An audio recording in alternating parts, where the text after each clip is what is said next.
Gasolina. Ang gasolina ay isa sa pinakamagaan at pinakamadaling sumingaw na uri ng fuel. Dahil dito, mas mabilis itong masunog at mas madali nitong pinapaandar ang mga makina.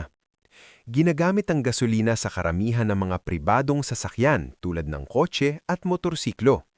Mas pinipili ito para sa personal na gamit dahil sa tahimik at smooth nitong takbo. Ang gasoline engine ay gumagamit ng spark plug upang sindihan ng halo ng fuel at hangin sa loob ng silindro. Ang paraang ito ng pagsunog ay nagbibigay ng mas mabilis na response kapag inapakan ang silinyador ng sasakyan kumpara sa diesel. Kung ikukumpara ito sa diesel, mas mabilis ang acceleration ng gasolina pero mas malakas itong kumonsumo ng fuel sa mahabang biyahe. Mas magaan din ang gasolina kaysa kerosene at diesel, kaya mas mabilis itong sumingaw at mas madaling magliyab. Diesel. Ang diesel ay mas mabigat at mas malapot kaysa gasolina. Hindi ito kasing bilis sumingaw at nangangailangan ito ng mas mataas na pressure bago mag-apoy.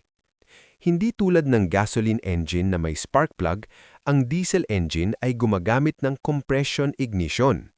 Pinipiga muna ang hangin hanggang sa uminit ng husto at saka ini-inject ang diesel fuel na kusa namang nag-aapoy. Dahil sa mas mataas na compression, mas malakas ang torque na nalilikha ng diesel engine. Ito ang dahilan kung bakit diesel ang ginagamit sa truck, bus, jeep at heavy equipment na kailangang maghatak ng mabibigat na karga. Kung ikukumpara sa gasolina, mas mabagal ang acceleration ng diesel pero mas matipid ito sa long distance. Mas mataas din ng energy content ng diesel sa bawat litro kumpara sa gasolina at kerosene, kaya mas efficient ito sa mga malalayong biyahe. Kerosene. Ang kerosene ay nasa pagitan ng gasolina at diesel pagdating sa bigat at volatility.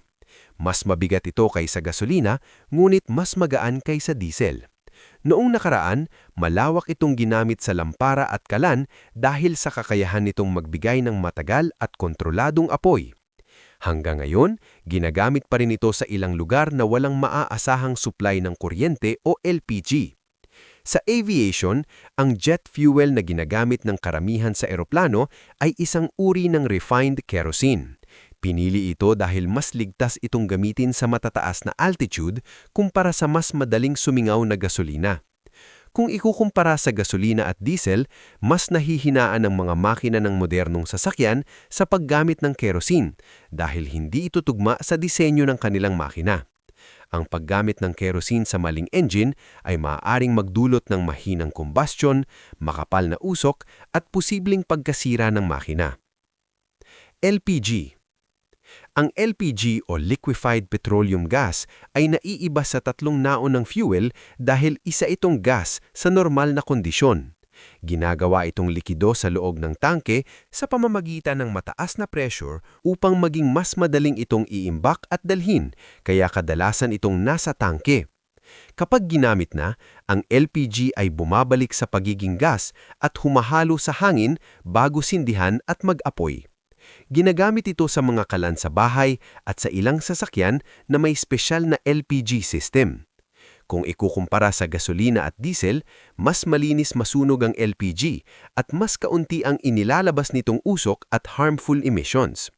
Mas magaan din ito sa hangin kapag sumisingaw, kaya mas safe itong gamitin. Gayunpaman, nangangailangan ng LPG ng espesyal na tangke at fuel system, kaya hindi lahat ng sasakyan ay maaaring gumamit nito ng walang conversion.